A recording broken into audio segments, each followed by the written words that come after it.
தமிழரின் இன்றைய முக்கிய செய்திகள்.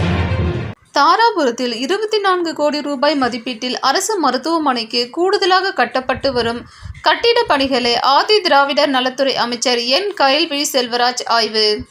திருப்பூர் மாவட்டம் தாராபுரத்தில் அரசு மருத்துவமனைக்கு 24 கோடி ரூபாய் மதிப்பீட்டில் கூடுதல் கட்டிடம் கட்டப்பட்டு வருகிறது. இதில் தரைத்தளம் 865 சதுர மீட்டரிலும், முதல் தளம் 820 சதுர மீட்டரிலும், இரண்டாம் தளம் 820 சதுர மீட்டரிலும், இதில் தரைத்தளம் 865 சதுர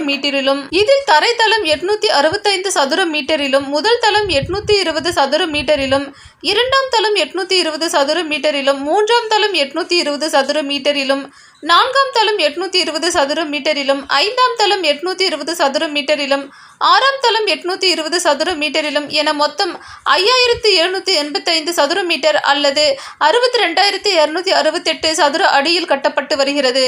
அரசு மருத்துவமனைக்கு புதிதாக கட்டப்பட்டு வரும் கூடுதல் கட்டிட பணிகள் குறித்து ஆய்வு மேற்கொண்டு பணிகளை விரைந்து முடித்து பொதுமக்கள் பயன்பாட்டிற்கு கொண்டு வர வேண்டும் என ஆதி திராவிடர் நலத்துறை அமைச்சர் கயல்விழி செல்வராஜ் அறிவுறுத்தினார். இந்நிகழ்ச்சியில் தலைமை செயற்குழு உறுப்பினர் தனசேகர், நகர அவைத்தலைவர் கதிரவன், மாவட்ட வழக்கறிஞர் அணி தலைவர் செல்வராஜ், தாராபுரம் நகர துணை செயலாளர்கள் கமலக்கண்ணன், தவச்செல்வன், சமூக ஆர்வலர் சிவசங்கர், பவசேகர், மாவட்ட பிரதிநிதி ஐயப்பன், உதவி செயற்பொறியாளர் கனகராஜ், உதவி பொறியாளர் ரம்யா, அரசு மருத்துவர் பெரியசாமி உள்ளிட்ட கட்சி நிர்வாகிகள், அரசு அதிகாரிகள், மருத்துவர் மற்றும் செவிலியர்கள் கலந்து கொண்டனர்.